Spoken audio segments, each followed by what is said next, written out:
Hello and welcome to this mental health report. This report is being brought to you by the Ministry of Health and Social Development, the BVI Health Services Authority, and the Pan American Health Organization, all with regards to the mental health and psychosocial support project. Today we have Dr. Virginia Rubaine here, and we want to talk about taking charge of our thoughts as we build mental capacity and resilience here as a territory. Welcome to the program, Dr. Rubaine. Thank you for having me.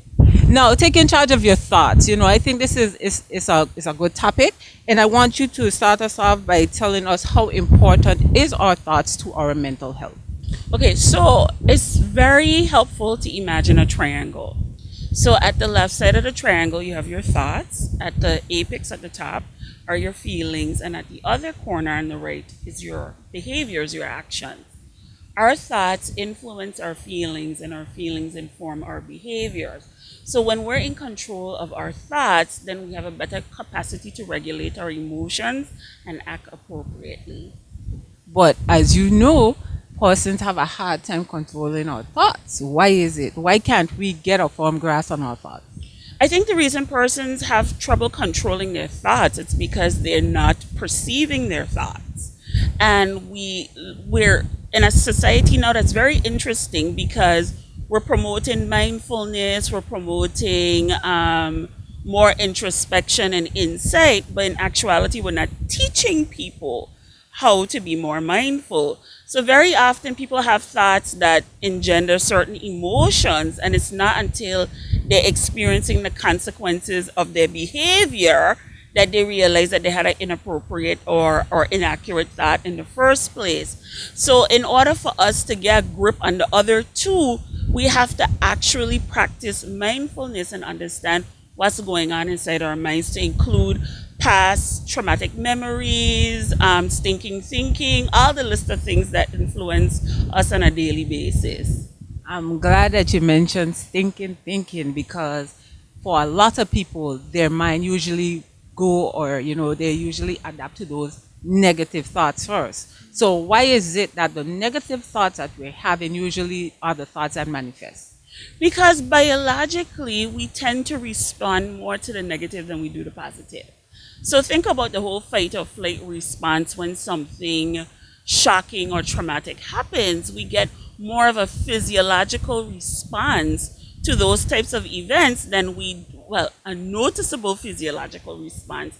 And we tend not to notice a physiological response to good things. So peace, what does peace feel like? Nothing, exactly. You're not up, you're not down, you're at homeostasis, you're at equilibrium, balance.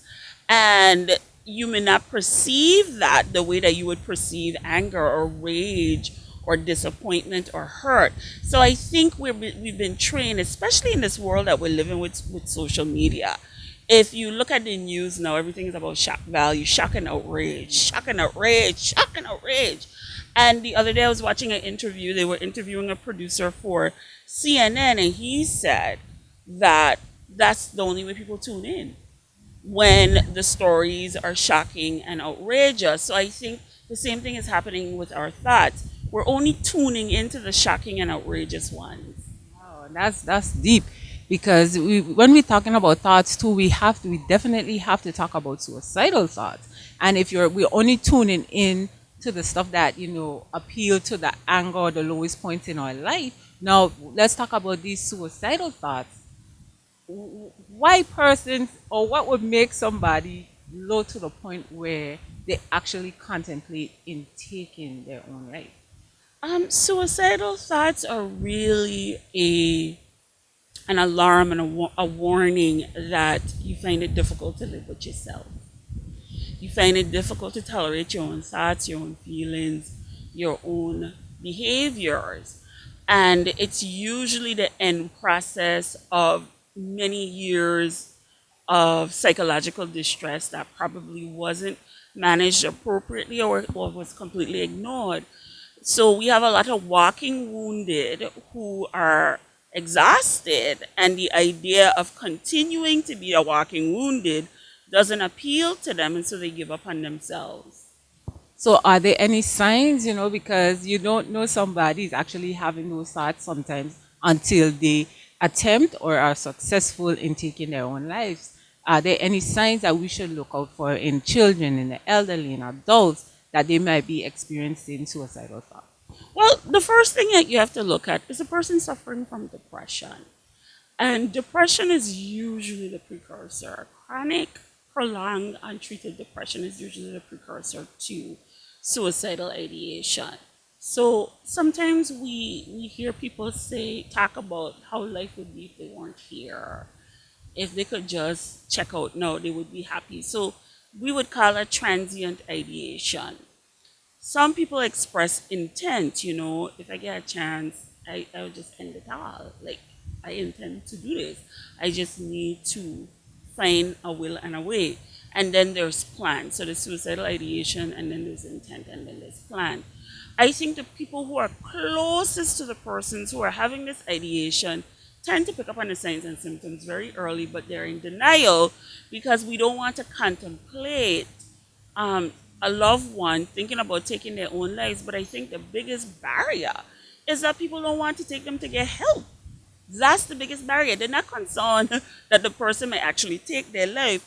They're more concerned that if I get help from my loved one, people will think they're crazy. And then that will reflect negatively on me. And so very often they try to doctor them themselves. Well, you're just demon possessed. You just need to eat the right foods. You just need a tonic. You just need to snap out of it. It doesn't work that way. And so by the time the person finds the energy and strength to do it, they have probably been signaling for a very long time. And then you have people who say nothing at all and they just get up and they do it. Wow.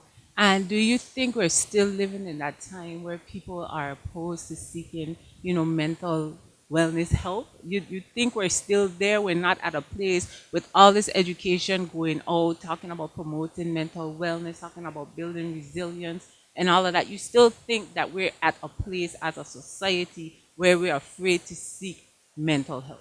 Well, I know that we are. It's reflected in our numbers. Every person in this territory should be accessing community mental health and substance abuse services because it is covered completely by NHI. Which other doctor can we go to? And we don't have a copay. So the fact that people are not utilizing the service as much as we anticipate that they should is very indicative. But you still have people querying confidentiality of the various services on the island. And if they could go and see somebody off island. I find it ironic because these same people who are worried about their business being put on the street are the same people on Facebook and Instagram and TikTok putting their whole lives out there for everybody to see. So I don't that paranoia just doesn't match for me because we reveal more about our psychological health and well-being on social media than they could possibly ever tell me in a conversation. And it's kind of funny too because they share something and you know that that has to resonate with them to be able to share it and then say, "Oh no, that's not for me." Well, It the whole point of social media is to elicit likes. And I want people to externally validate me. So that tells me something about what's happening with your self esteem and your self worth. If you feel like you have to put your life on one of these social platforms so other people could comment about it. I want people to laugh at my jokes. I want people to look at my memes. I want people to watch my videos. That tells me a lot more about who you are.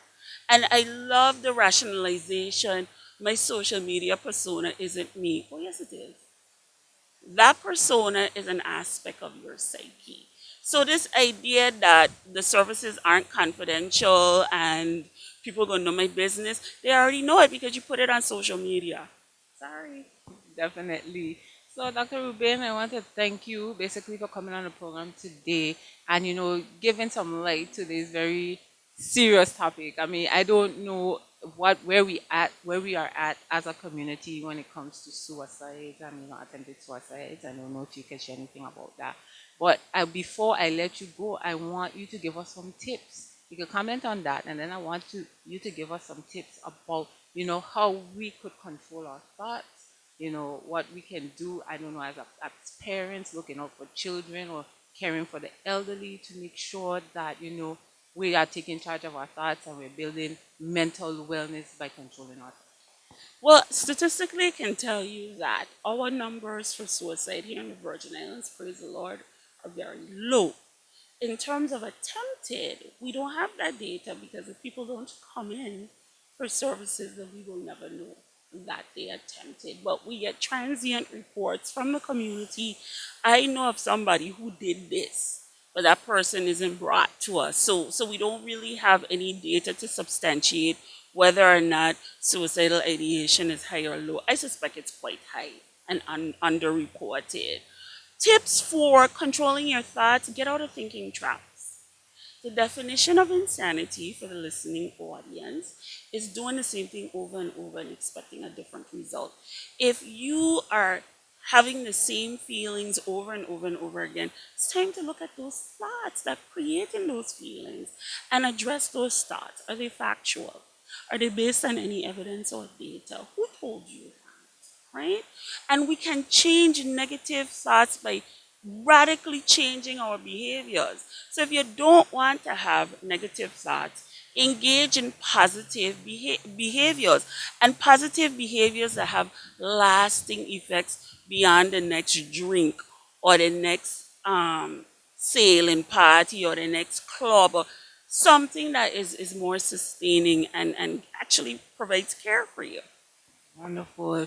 We want to thank Dr. Rubaine for coming on the program here today as we continue to, support mental wellness here in the territory, which is a part of the Mental Health and Psychosocial Support Project that is being sponsored by the Pan American Health Organization, the Ministry of Health and Social Development, and the BVI Health Services Authority. I've been your host, Natasha Letson. Thank you for tuning in.